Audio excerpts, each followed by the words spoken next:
Alright, boys, another day, another Echidnut video. So today, today, don't ask why I'm laughing so hard. Today we got Found You, ReZero Season 4 Episode 2 Reaction Analysis. Our boy Echidnut today, 5-minute and 54-second video. A shorter video today by Echidnut. Let's see what he got for us today, man. A little shorter. Happy ReZero Day, Happy everyone. ReZero Day. This episode was fucking awesome. We're finally getting into one of the best arcs ever in anime history, and we're left with some pretty big questions too. What just happened to our characters at the end of the episode? Where did they go? Can they even survive that? Who is this sniper bitch? Why is she targeting Subaru? And most importantly, did she even know that today was Patrash's birthday? And Yup. It's Patrash's birthday, and Patrash got literally fucking sniped, bro. That gotta be a hate crime, bro. That was actually so fucked up. Also, why did she say, "I found you"? Yep. Because that kind of sounds like she's been looking for, or at least expecting, Subaru. I will tell you guys a little secret. Next week's episode is about to be absolutely insane. I can't fucking wait for episode 3. It's one of the craziest episodes ReZero will ever have, but I'm not gonna spoil anything. One of the craziest episodes ReZero will ever have. Everyone in the chat was hyping this shit up too. Okay. Next episode about to be crazy, huh? Next episode about to be crazy. Everyone's hyping this shit up. Okay. This episode was a 10 out of 10. Yes. I think the highlight for me, other than Emilia's hips, was probably Subaru's first death of the season and just how sudden that was. Normally he suffers a lot when he dies, but this time his head just pops like a pizza roll in the microwave, barely giving him any time to react or process what just happened. The gore and animation this episode were absolutely fucked up. Yeah. And we got the return of some of those classic season 1 soundtracks. Watching Beatrice die was eerie how sudden it was, how she was just there 1 second and gone the next. You can tell whatever kind of magic this enemy's using is incredibly strong because it was able to penetrate Emilia's ice walls, but luckily it wasn't strong enough to penetrate EMT. Yep, it cannot penetrate EMT. The fucking gore. Dude. The gore overall was fucking wild. The way that everyone, the amount of times, say that again, pause? What the fuck did I say? Wait, what did I say? What? Pause? What? I was just saying that the gore was crazy. The fucking soundtracks were going fucking wild. I'm not gonna lie. The soundtrack, Call of the Witch was crazy. Penetrate EMT. There you go. It penetrated Emilia but not EMT. Okay, I see. Yeah, overall just an amazing fucking episode. I'm not gonna lie. Dude, the fucking Subaru's head popping like that was fucking wild though. That shit was so out of nowhere. Like his head just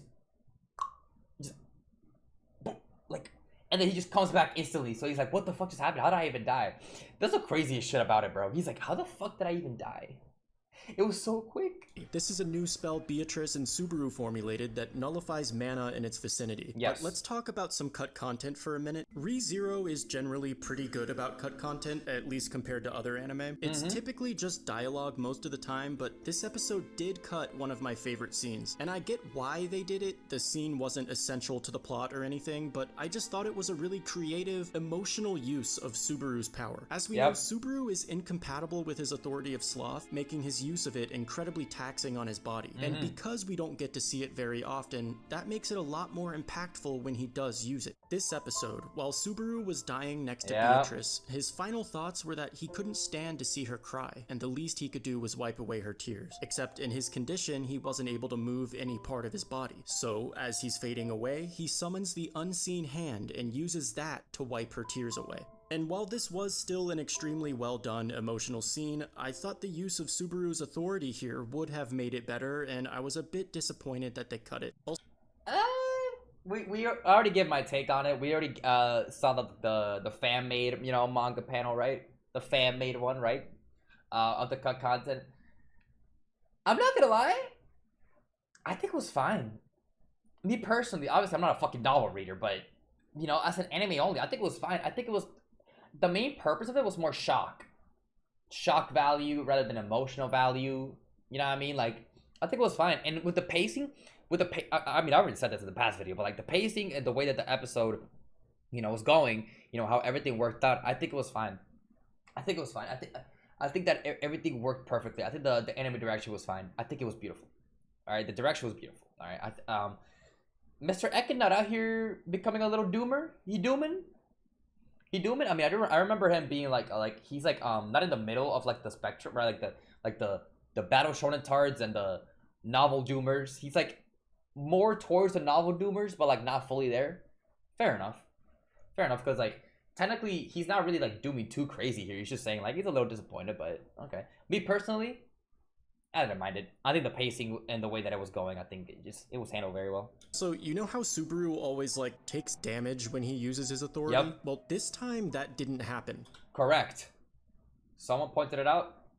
I think it was who pointed that shit out? Someone in the chat pointed that shit out, man. He did the fucking, he pulled it out. Pause. Whoa. He did the unseen hand and he didn't take damage. I think it's because he didn't use it to harm someone. Maybe that's why. That could be it. That could be it. I ain't gonna lie. That could be it. In the novel, it said that the witch factor was glad to be used. I'm actually not sure why that is, but I think it might have something to do with getting revenge on Regulus last season. I could be totally wrong. Yes, yes. The witch factor, for some reason, the witch factor has like its own consciousness. It's like happy, right? Petogis, obviously. Petogis is happy, bro. Hey, I guess Petogis is happy with the unseen hand being used, bro. I fucking guess, bro. He's just happy. Anyway, I loved the directing this episode, like how they showed the sage depicted on a coin as Subaru was leaving the tavern, and also just the beautiful shots of Amelia's makeshift igloo campsites were pretty sick as well. I also liked how Julius still maintained his contracts with the lesser spirits even though they forgot him, and Julius is like that, in case you forgot. His spirits were only half his power. His swordsmanship is still elite. Correct. Exactly. Like, listen, even when Julius is nerfed, like even if like we nerf Julius, bro, he's still I ain't gonna lie, he's still broken as fuck. I'm not gonna lie, he's still broken as fuck. Like, come on now. Ailey was pretty badass this episode too. Yes, she although was. Her divine protection doesn't work super well on the bears, which by the way in the novel were described as being slowly eaten by the flowers growing on them. I also want to talk slowly being eaten by the flowers growing on them. Interesting detail there. And yeah, I did notice that too. Melee using her divine protection, like Melee using her divine protection right here, didn't work. It didn't work too well on the bears, huh?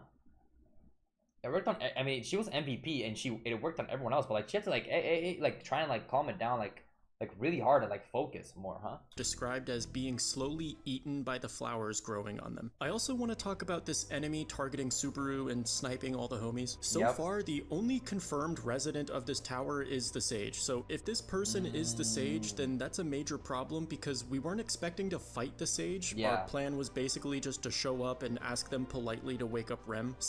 Yeah, so we were yeah, exactly. I mean, but like, maybe I think we're asking for too much, right? I think that would have been too easy. Come on now, right? I think it would have been too easy to be like, hey, can you help us, Mrs. Shala the Sage? Can you help us? I think that would have been too easy. And we just pull up and the arc ends in 2 episodes. Yeah, I think that would have been too easy. So maybe we pulled up, and I mean it could be like it could be like a test. It could be a mixture of 2 things. Either 1, test, or 2, they're just like obviously protecting the tower and like the area, right? You know what I mean? It's a also let's not forget who the fuck is sealed there. If some motherfuckers are pulling up to where Satella is sealed, that's a problem. You know what I mean? So, you know, stuff like that. That's what I'm saying. They probably either were testing or just protecting, right? Like either just testing or they were just guarding the place, which makes sense. To wake up Rem. Seems like it's not going to be that easy, but according to the novel, the most dangerous part about this desert is actually the witch's miasma, which is described as corrupted mana that slowly poisons your heart and body. This, of course, is emitting from the Witch of Envy, who is supposedly sealed somewhere near the tower. So yeah, it's more of just the Witch of Envy. Literally just, bro, she's literally just like covering this fucking area. Dude, that's some crazy aura, I'm not gonna lie. Subaru, can you say hi to Satella for me, please? Can you just go to Satella real quick and say hello? I'm not gonna lie. Can you just say hello to Satella real quick? Like I hope we get a moment like that. I would love to see a moment. This is probably the only time we'll get this close to her, like Seal. You know, it'd be wild, bro. Subaru just like, yo, if Subaru gets a monologue where he goes, yo, I'm naturally like being drawn to this place. What is this or some shit? And he like goes towards Satella, I'll lose my shit. I'm not gonna lie.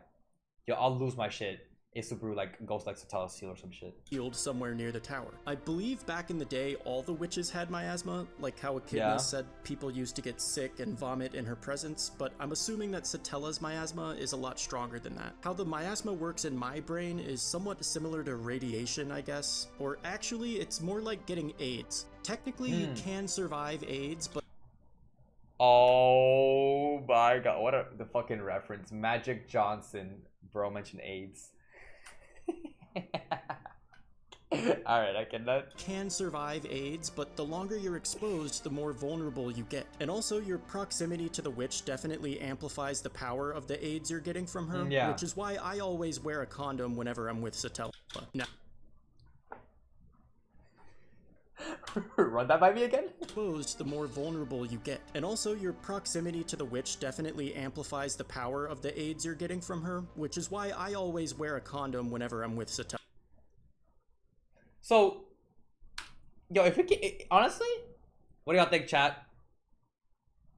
W analogy? W?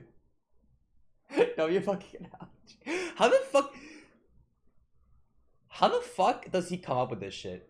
I will always like wonder, how does Echidnut think of shit like this, bro?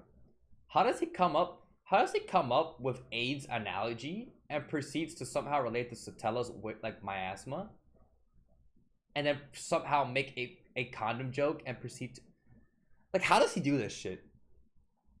This motherfucker's different, bro. I just noticed something. I want to replay it for the third time. Yeah, y'all gonna hear this for the third time.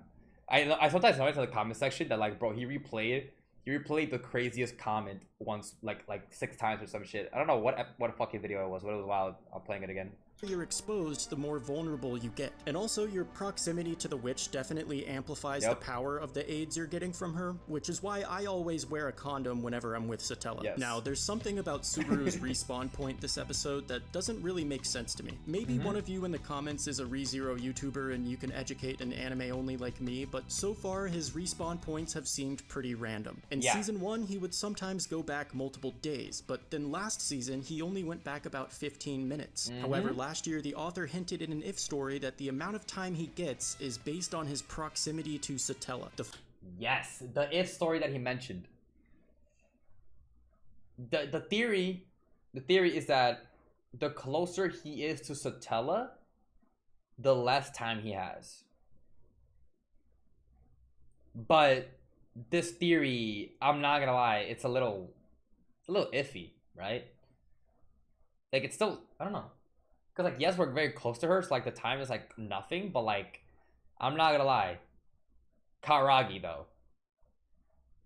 Like, Karagi, Lugunica, like, everything over there, right? I'm not gonna lie, bro. I don't think... It's still very random. Like, in that side, I'm not gonna lie. Like, on the different, like... I don't think it matters where he is. Like, it's still... Like, it's been random every time. There has not been a single... There's no pattern. I don't think there's a pattern. Like, I'm not gonna lie. I think Subaru did burn the kitchen, y'all. Like, I'm not gonna lie. He might have burned the kitchen.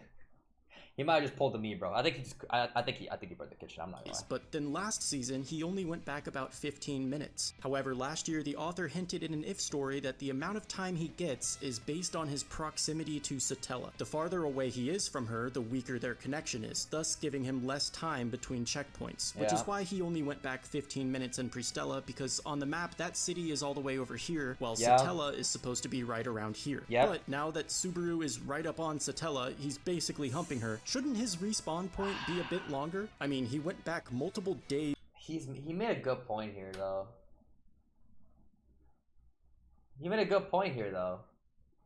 It does line up. This is the map that I was linked to, by the way.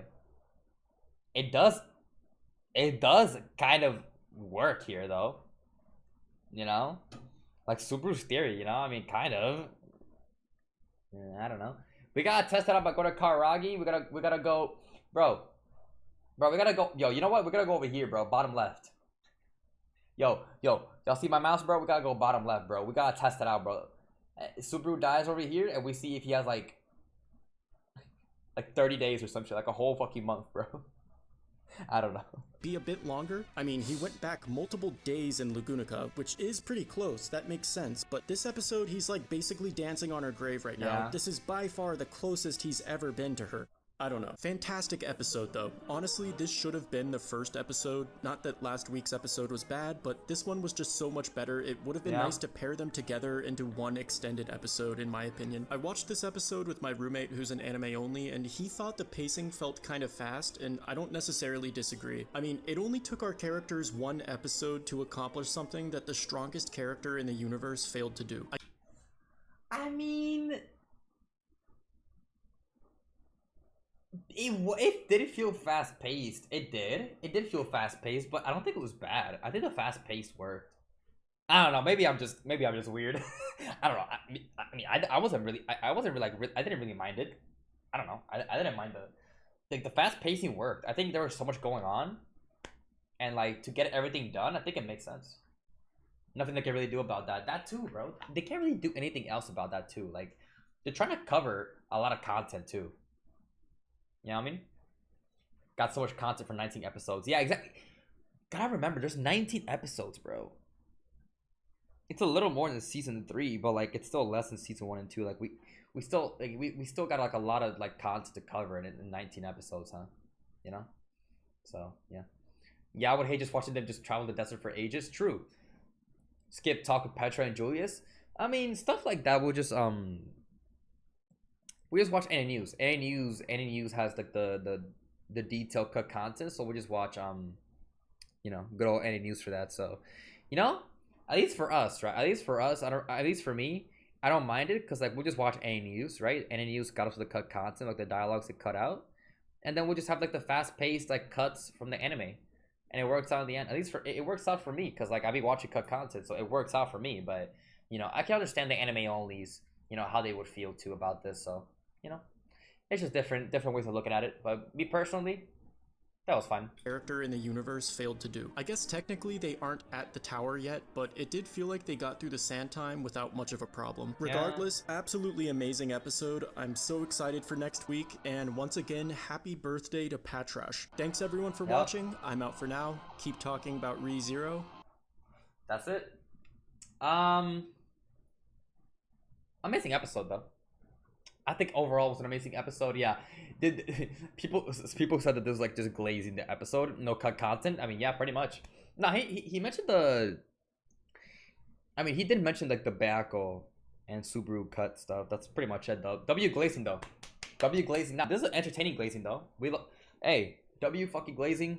I guess we'll see like what any news has to say about it in a couple days, right? A couple days when it comes out with the cut content. What dialogues and stuff was skipped, right? Some details that maybe we don't know. So we'll probably just watch that when it drops, but we'll just watch that whenever it comes out because I think it's like a couple days every time any news. So yeah, we'll see what happens when that drops, man. But for now, that is it for today's episode of ReZero. Thank you so much, Echidnut, for the video, man. If y'all enjoyed it, you subscribe, leave a like down below. If you want to check out the uncut version too, all the ReZero episodes will be on the Patreon. As always, have a good day. And I'll see you guys next time. See you guys.